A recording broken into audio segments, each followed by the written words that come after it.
Você já se auto-sabotou? Vive em relacionamentos complicados? Segue entre tapas e beijos com a sua família? Já esteve perdido em algum momento na sua carreira? Você não está sozinho. Em Psicologia Sincera, eu, Ana Luísa, E eu, Ana Tereza, vamos comentar os mais diversos assuntos do nosso cotidiano, sempre com uma opinião sincera. pode ser que você se identifique ou não com as nossas análises e reflexões. Mas aí você vê se a carapuça serviu. E aí, gente, bem-vindos a mais um episódio do Psicologia Sincera. E hoje a gente vai fazer aquele quadro que vocês adoram, que são o quadro de histórias de ouvintes. Vocês mandam história pra gente pelo nosso direct do Instagram ou pelo nosso e-mail, que é o podcastpsicologiasincera@gmail.com.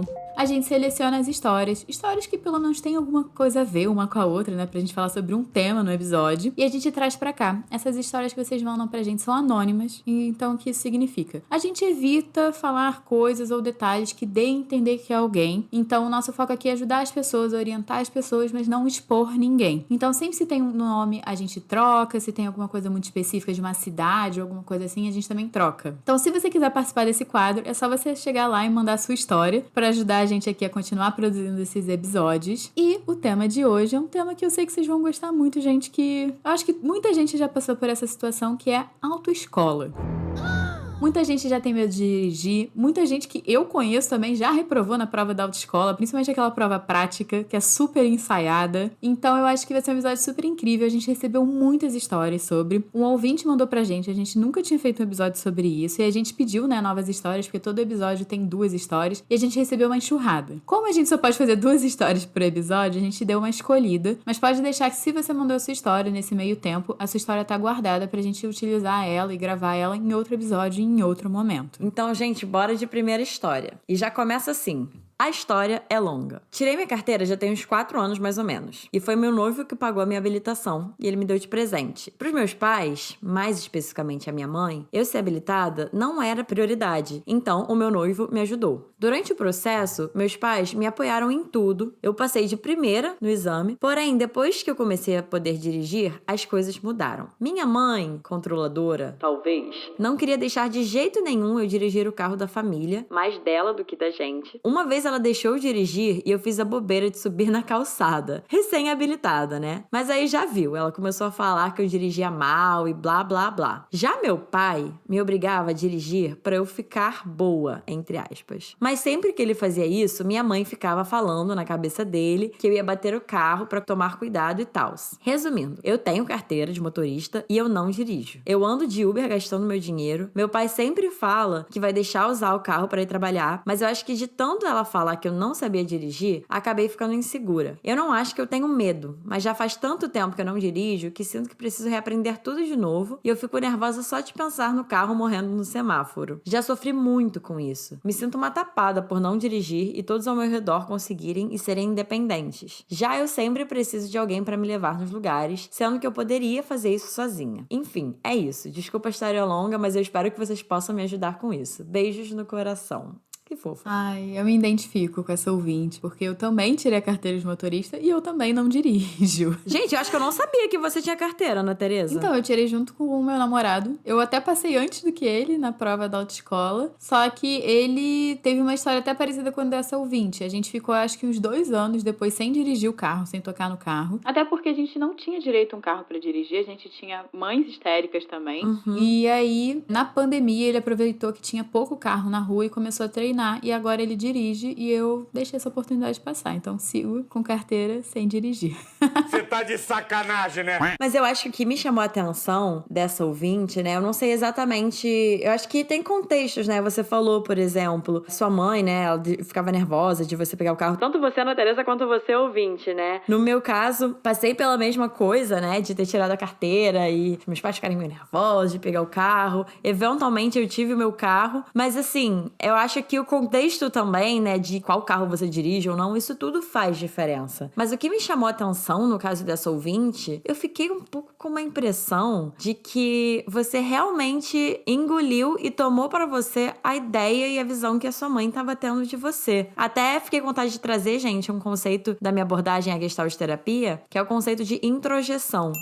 Eu já falei sobre isso aqui antes. Introjeção, falar bem resumidamente, é basicamente quando a gente pega uma ideia externa, né? Pode ser uma ideia do mundo, da sociedade, uma ideia que a gente ouviu dos nossos pais, e a gente introjeta. Introjeta no sentido da gente engole, a gente toma aquilo pra gente como se fosse uma verdade absoluta, sem assimilar, sem nem discriminar se faz ou não sentido, se tá de acordo ou não, né? Então vira uma verdade absoluta. E eu fiquei um pouco com essa impressão, né? Poxa, você fez a sua autoescola, poxa, você passou de primeira no exame prático que tantas pessoas ficam séculos, né? E eu não acho que também é uma relação tão direta de, por exemplo, a pessoa passou de primeira, com certeza é uma ótima motorista, ou a pessoa passou na segunda ou terceira tentativa, é uma má motorista. Não, eu não acho que é tão assim. Mas ao mesmo tempo, você teve evidências de que você estava apta para dirigir. O maior de tudo, que você passou ali na prova, você passou de primeira. Então, eu fiquei pensando nisso, né? Você tinha essas evidências, começou a dirigir, mas é complicado, né? Porque aí a sua mãe, você falou que ela é controladora, né? Eu fiquei pensando, às vezes ela realmente tinha medo. Ai, gente, eu já tô aqui fazendo minhas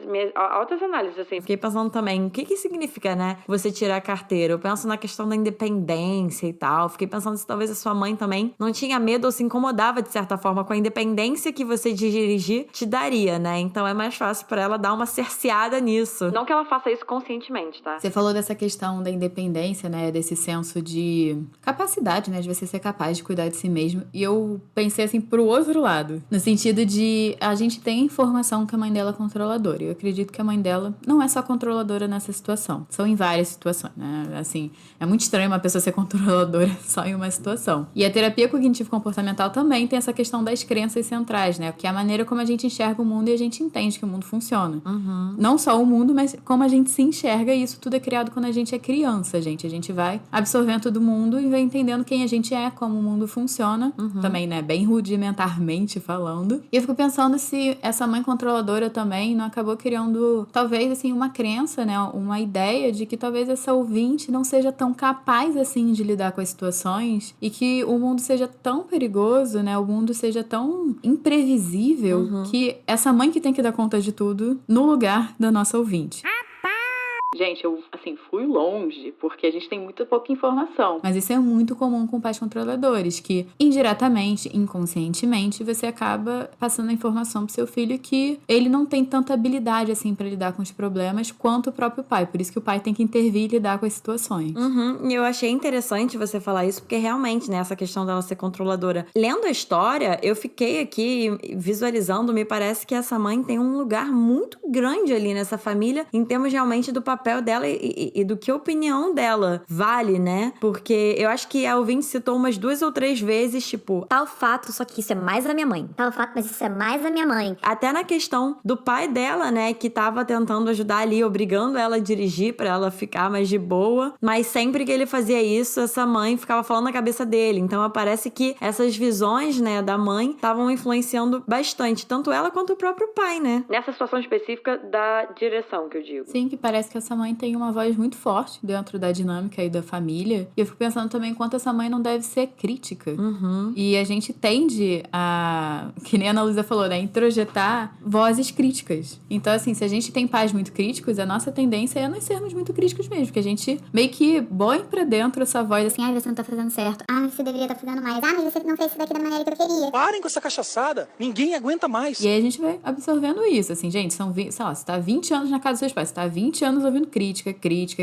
E aí eu fico também pensando, assim, quando essa ouvinte falou, né, que ela tava dirigindo e aí fez a bobeira de subir na calçada. Gente, quando você tá aprendendo a dirigir, é isso mesmo. Você vai algumas vezes dar uma batidinha, você vai subir em cima da calçada, talvez até você bata o carro de fato. Não fui eu que choquei, não. Cadê o outro cara que chocou aí, ó? E, gente, isso está suscetível a acontecer não só quando você é recém-habilitado, mas enquanto você é um motorista experiente também. E eu também criei outra hipótese aqui. Como é que tá essa autocrítica nessa ouvinte que mandou essa mensagem? Porque talvez você esteja se exigindo, né, demais em coisas que, gente, tá tudo bem você errar. Você tá aprendendo, é assim que a gente aprende mesmo. Com certeza, né? E eu até fiquei pensando tanto na questão da autocrítica, quanto na questão do quanto que parece que a opinião de fora tá afetando ela, né? A forma como ela se vê, o que ela faz o que ela não faz. Porque ela conta essa história toda, né? Da mãe colocando ali a visão dela, que ela não dirige, que ela é isso, que ela é aquilo. E aí isso afeta, né? E no final ela falando que ela se sente tapada por não dirigir e todos ao redor de conseguirem, né, dirigir serem independentes. Então parece que você é ruim se você dirige, porque de um lado estão falando que você não sabe, que você ameaça e que você vai bater isso tudo. E do outro lado você também é ruim se você não dirige, porque todo mundo ao seu redor tá dirigindo. E aí eu fico pensando, cadê você nisso tudo? Você quer dirigir? Pra você faz sentido isso? Você não quer dirigir? Independente se você é tapado ou não. Que no caso você não é tapada por não dirigir, mas assim... Independente se todo mundo ao redor dirige, independente se todo mundo ao redor não dirige, o que você quer dentro disso? Eu acho que isso é muito importante. Também olhando pra história, né, eu fiquei pensando se ela não tem um viés na forma de ver essa situação, né, que na terapia cognitivo-comportamental a gente também vê se a pessoa tá tendo viés. Gente, Todo mundo tem viés, tá? Não vou demonizar essa ouvinte. eu tenho viés, a Ana Luísa tem viés, a gente chama isso de torção cognitiva. Só que algumas vezes eu prefiro explicar como viés pra não parecer algo negativo. Que eu acho que talvez essa ouvinte faça uma certa invalidação do positivo, no sentido de o que é bom a gente desqualifica e o que é ruim a gente pega pra gente. O simples fato de você ter passado de primeira no seu exame me mostra que você é uma pessoa capaz. Porque passar de primeira no exame, tirando a pressão psicológica, eu, pelo menos, quando eu passei de primeira, né, também no meu exame, gente, era um ensaio que eu precisava fazer. Tipo, eu não sinto que eu, de fato, aprendi a dirigir na autoescola. Eu senti que eu aprendi a passar na prova. Então, já mostra uma certa capacidade sua de tá conseguindo fazer isso de primeira. E aí, você exclui essa informação na história que você manda e você foca no que você fez de errado, de subiu na calçada, você não dá conta de dirigir, sua mãe não deixava você dirigir. E eu fico pensando assim, se isso acontece assim com você, de você tá se sentindo tapada, mas você também não tá vendo as suas qualidades nesse meio tempo. Com certeza, com certeza. E uma coisa que eu fiquei pensando, você falou perfeitamente, Ana Tereza, autoescola, gente, ela não te prepara pra dirigir, assim, isso depende muito, né? Mas eu lembro que na época da autoescola, eu às vezes ia pra rua e tal, aqui perto de onde eu moro. Mas assim, aprender a dirigir é na prática. É depois que você passa e você tá habilitado. Na minha visão, né? Então, assim, você já fez o primeiro passo. Agora, você errar no processo de aprender a dirigir depois faz parte. Você subir na calçada, como a Ana Tereza falou, você bater. Se alivia alguém que tá ouvindo aqui... Olha, eu me considero uma ótima motorista. Falo mesmo.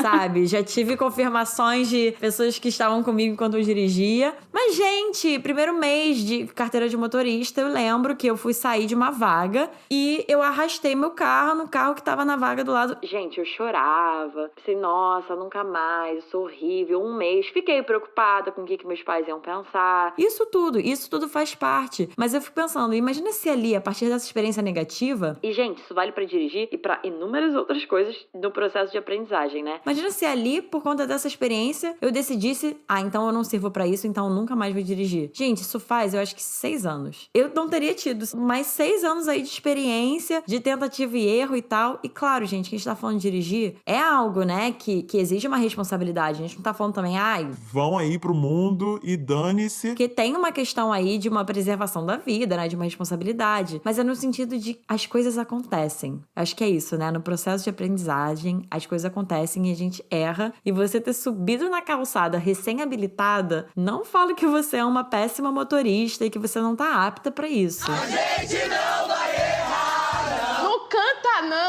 E eu acho que o meu conselho pra você é, se é algo importante pra você dirigir, que eu acho que nem a Ana Luísa falou, você tem que ver. Pode ser que pra você não é tão importante assim dirigir, mas se pra você é importante ter essa independência, você gosta de dirigir, o meu conselho é você, o que a gente chama, né, de exposição, é você se expor, você ir lá e tentar e errar. É assim que a gente aprende normalmente a lidar com a ansiedade, é assim que normalmente a gente aprende. De preferência, né, esteja com pessoas do qual você se sente confortável, que eu acho que vai ser um ambiente muito mais fácil para você aprender, mas a gente sabe que isso é um mundo ideal, não necessariamente isso vai acontecer, mas o que eu iria te pedir é para ir se expondo aos poucos a esse medo. Pode começar primeiro na sua rua da sua casa, depois vai dar a volta na quadra e vai indo assim, e de acordo você vai ganhando confiança, que se é algo importante para você, eu acho que você não deveria deixar de lado. Concordo 100% e eu pensei nisso que você falou. Ao ponto que você for se expondo, né, vai com alguém talvez com o seu noivo, né, do seu lado, os seus amigos, né? Você falou, todos ao seu redor conseguem, são independentes. Seus amigos que dirigem já, vai indo aos poucos, porque habilitada você tá, então você não vai estar fazendo nada ilegal e vai pegando pessoas que você se sente confortável pra estarem ali com você, né? E outra coisa que até a gente recebeu essa informação de um ouvinte ou uma ouvinte que passa por situações parecidas, né? Eu fiquei sabendo que existe escola, eu não sei exatamente o nome, gente, mas é basicamente como se fosse uma escola de direção pra pessoas com carteira que não dirigem ou que não dirigem há muito tempo. Então pesquisa um pouco mais sobre isso. Não sei se no seu caso é algo que faria sentido, mas pra algum ouvinte que esteja aí se identificando, né? Vocês podem pesquisar, porque eu sei que isso existe. Então é uma possibilidade, né? Tem caminhos aí pra você percorrer se é uma coisa que você quer e que pra você é importante. A gente não chega! Então, bora de segunda história? Vamos lá. Olá, Ana. Sou fã do podcast de vocês. Comecei há pouco tempo a acompanhar e eu já amo. Não fico um dia sem ouvir vocês. Bom, vou contar um pouco sobre minha história. Eu me chamo Isabela, tenho 24 anos e sou professora de educação especial. O motivo do contato é para relatar uma experiência que estou vivenciando já há 3 anos. Estou muito frustrada com a minha habilitação, categoria B. Já reprovei 7 vezes e só de pensar em fazer uma nova prova começo a ficar mal, perco o sono, simplesmente fico sem chão. Não sei mais o que fazer, já tentei várias coisas para me acalmar e conseguir fazer, mas me encontro imobilizada diante disso. Queria saber a opinião sincera de vocês se desenvolvi um trauma ou o quê. Outro ponto que estava esquecendo é que eu dirijo para tudo com o meu carro, por isso me sinto ainda mais frustrada, pois acho que o medo mesmo tá me cegando. Assim, eu fiquei pensando, a primeira coisa que me veio, até a Ana Teresa comentou isso pra última ouvinte, é a questão do psicológico, né? Que, gente, faz muita diferença. Em qualquer prova, mas na prova, então, da autoescola, faz bastante. Então, eu tô pensando aqui, assim, você falou que já reprovou 7 vezes, né? Eu ficaria curiosa pra entender como que foi esse processo, como que foram essas 7 vezes, se na primeira você tava tranquila, mas o fato de você não ter passado foi o que foi dando esse medo, ou se você já chegou com muito medo. Isso tudo são dados que eu considero relevantes nessa situação. Mas eu imagino que, com essa quantidade, quanto mais, né, esse medo, essa ansiedade em torno dessa prova, só vai aumentando. Isso é algo que com certeza faz muita diferença ali na hora. Uma coisa que também, a primeira coisa que me veio à cabeça, né, é entender o que essa prova significa pra você. Eu, né, como psicóloga, sempre entendo que é o que a situação significa pra gente, como a gente interpreta o que a gente tá vivendo. Então, pra outro ouvinte, a gente sabe que dirigir significava ser independente. E pra você, o que significa tirar essa carteira? Porque talvez é isso que tá te dando tanto medo, assim, não o fato de você conseguir isso, mas a falta disso. Então, por exemplo, para o teu ouvinte, a falta da independência dela pode apavorar ela, a ponto de paralisar ela. Então, o que é que tá te fazendo paralisar? Ou a própria independência, tá? Agora eu tô pensando, não sei se é o caso dessa ouvinte aí. A própria independência, às vezes, que vem, né? E, gente, isso tudo são processos inconscientes que acontecem. Aí eu também tô dando um tiro ultra no escuro, porque não temos informações suficientes pra fazer uma análise como se fosse isso mesmo que eu tô falando. Mas, dependendo dos dados, né, que a gente tivesse, eu fico pensando aqui também, né? O que significa isso pra ela? E às vezes significa independência. Mas às vezes o medo da independência também é tão grande que ali na hora, enfim, tudo vai desandando, né? Mas, de novo, gente, essa é uma análise que me veio aqui agora a partir do que a Ana Teresa falou, mas é um super tiro no escuro, porque a gente não tem informação suficiente pra colocar que é isso mesmo, né? O que a Ana Teresa falou do que essa prova significa pra você, eu achei sensacional, porque isso, certamente, isso em qualquer situação, gente, o significado que a gente dá pras coisas que a gente vive, certamente influencia, né, a nossa ação e como a gente tá ali no momento. E eu vejo que isso é uma coisa muito mais relacionada à prova em si, né? A gente teria até que entender o que é fazer prova pra você. Porque você fala que você já dirige pra todos os lugares, você já se sente confiante, né, com o carro pra dirigir, mas na autoescola em específico, na prova em específico, é que pra você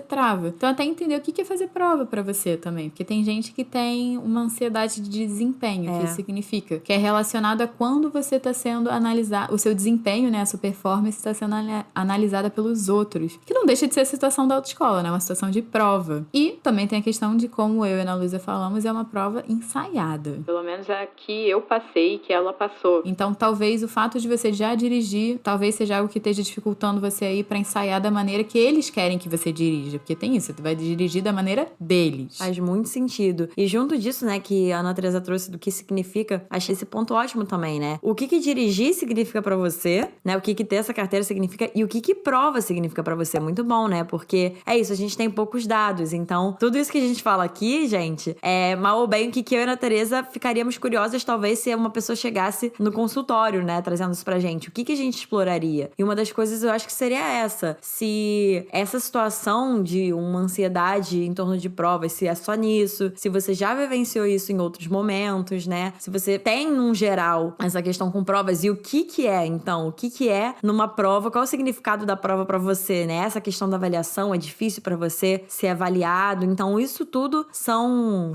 perguntas, né? E são caminhos que dá pra gente pensar a partir da história. E outra coisa, né? Você perguntou se você desenvolveu um trauma. Você não desenvolveu um trauma. Também não sei se eu posso falar com certeza essa palavra, mas assim, se fosse desenvolver algo, eu diria muito mais perto de uma fobia. Não acho que é nosso lugar aqui, com os dados que a gente tem, afirmar que você tem uma fobia. Mas nesse caso não seria um trauma, não. Nesse caso eu, obviamente, oriento sempre a procurar uma psicóloga, até pra você conseguir encontrar resposta pra todas essas perguntas que a gente tá fazendo. Porque como são só, né, alguns parágrafos, a gente não tem como afirmar nada. A gente aqui tá criando hipóteses em cima de como a gente tá imaginando você nessa situação. Ainda tem esse viés. Então, eu acredito que vale muito a pena entender, até porque, assim, eu não sei como você se vê, assim, no mundo e tudo mais, mas muitas vezes a gente se vê como um fracassado, sabe? E a gente fica procurando evidências pra gente confirmar que a gente é um fracassado, que a gente não dá conta, que é isso mesmo, a gente tem que desistir. E ter reprovado 7 vezes, mal ou bem, é uma evidência que você não conseguiu finalizar a prova. Então, muitas vezes a gente fica ali remoendo. Não passei por causa daquilo, aquilo errado. Não sei o quanto isso também pode te ajudar. Não sei se você faz isso, ainda tem esse detalhe. Mas muitas vezes é comum a gente simplesmente pegar os nossos fracassos e ficar esfregando na nossa cara. De novo, e de novo, e de novo. Isso gera ansiedade e isso também tá associado a níveis de depressão. Então, assim, não sei como você tá no seu psicológico, mas isso é algo para se prestar atenção até. Porque o fato de você ter reprovado 7 vezes na escola não significa que você é menos do que ninguém. E isso que você tá falando, Ana Tereza, tá me vendo assim, vira um ciclo vicioso, né? De ir mal e aí fica nervosa e aí se acha de uma forma, aí tenta de novo. Então eu fico pensando assim, não sei se essa ouvinte que mandou a história, ela faz terapia. Eu acho importante, até pra você ir vendo, né? Se dirigir é importante pra você e no caso, ter uma habilitação é importante, gente, porque isso também a gente tem que pontuar, né? Eu entendi que ela tá dirigindo sem ter habilitação. Eu também entendi isso. Não vamos incentivar aqui no nosso podcast que ninguém dirija sem habilitação. Então, é importante, né? A partir do momento que você dirige, que você usa seu carro pra tudo, é importante ali você ter sua habilitação. E a partir disso, se você tá vendo que tem alguma coisa que tá te impedindo, né? Eu tô muito com a questão do psicológico. Não sei como é que foram essas 7 vezes, essas 7 provas, mas eu ficaria muito curiosa pra entender um pouco mais sobre cada vez, assim, como é que foi essa experiência até aqui. Porque a gente sabe, né, que o psicológico, ele influencia bastante. E saber como é que foram essas 7 vezes, né, cada vez, vai dar uma pista, né, de onde é que você tá precisando de ajuda. Exatamente. Então, acho que é um pouco por aí, assim. Ouvinte, se você não fizer terapia, a gente acha que seria importante você fazer, você poder trabalhar um pouco isso e investigar, talvez, essas questões que a gente levantou aqui, já que, pelo visto, é importante você dirigir, e pra você dirigir é importante que você tenha essa habilitação. Mas saiba que é isso, né? Isso não te torna uma pessoa pior, ou necessariamente até uma motorista pior. É importante você ter sua habilitação, e aí você entender o que tá acontecendo aí com você, que você fica imobilizada, né? Eu fiquei pensando nisso também. Ela falou que ela fica imobilizada, então... Imobilizada me passa muito uma sensação de ansiedade, né? Vocês que acompanham a gente há um tempo, a gente fala bastante de ansiedade. E a ansiedade ativa mecanismos na gente de defesa. E a gente pode ou fugir, ou lutar, ou paralisar. Então, no caso dela, ela paralisa diante do perigo, né? O perigo, no caso, gente, seria a prova, não passar na prova. E o que essa prova significa. É mais ou menos essa linha de raciocínio. Então, assim, usando o caso da outra ouvinte da outra história, o fato de ela paralisar diante da possibilidade dela não ser independente. Seria mais ou menos esse o racional. Eu fiquei pensando que me parece que na primeira história, a primeira ouvinte tá fugindo. Sim. E ela tá paralisada. Então, dentro desse sistema de defesa que a Ana Tereza trouxe, é um pouco isso, né? Que são formas e comportamentos da gente lidar com as situações, né? Até quando eu tenho pacientes, eu fico pensando, quais são as estratégias que a pessoa tá usando pra lidar com o problema? A primeira ouvinte tá usando a fuga, e essa segunda ouvinte não tá usando causando a fuga, ela tá enfrentando, mas ela tá paralisando diante do problema. Não quer dizer que tem certo nem errado, gente. Todos nós podemos usar vários tipos de enfrentamento das situações e a gente vai ver se o enfrentamento tá adequado à situação. Tem situações, gente, que é legal e é funcional você fugir ou você ficar quieto. Exatamente. E tem situações que você vai ter que enfrentar e aí a gente vai pensar em outras estratégias para você lidar com o problema. Eu acho que é nunca demonizar comportamentos. Eu acho que cada comportamento tem a sua hora e o seu lugar. A gente só precisa ajustar isso. Exatamente. Isso é a função pro momento, né? A questão é, tá funcionando ainda para o que você quer? Se não tiver, é aí que no geral a gente vai pra terapia pra gente ir ajustando, né? Pra que a gente consiga chegar num ponto em que esteja funcionando, que esteja mais funcional pro que a gente quer. E esse foi o episódio de hoje, gente. Agradecemos aí os ouvintes que mandaram história pra gente, as ouvintes que mandaram as histórias que a gente utilizou aqui no episódio. E se vocês quiserem continuar acompanhando a gente, continuar vendo esse quadro aqui, né, de histórias dos ouvintes, vocês podem achar a gente no Instagram, @podcastpsicologiasincera. Lá tem todas as novidades. E se você estiver ouvindo esse episódio, compartilhe nas suas redes sociais, marca a gente adora saber que vocês estão ouvindo os episódios, que vocês estão gostando dos episódios. E também não deixe de classificar esse episódio e o podcast na sua plataforma de áudio também, para fazer o podcast crescer e ajudar a gente. E nesse meio tempo, se você tem interesse em saber um pouco mais sobre mim ou sobre a Ana Luísa, você pode me achar no @AnaTeresaCavalcante e Ana Luísa. No @psicóloga Ana Luísa Braz. Todas essas informações vão estar aqui embaixo na descrição do episódio. Se vocês quiserem, é só clicar lá no link. Assim como o Instagram do nosso editor de áudio, que é o Rodrigo Moreno. Ele é quem edita, gente. É ele que deixa essa obra de arte maravilhosa como ela fica. Então, se vocês quiserem conhecer um pouco mais do trabalho dele, também clica aqui no link que vai estar pro Instagram dele. E é isso. Um beijo e até o próximo episódio.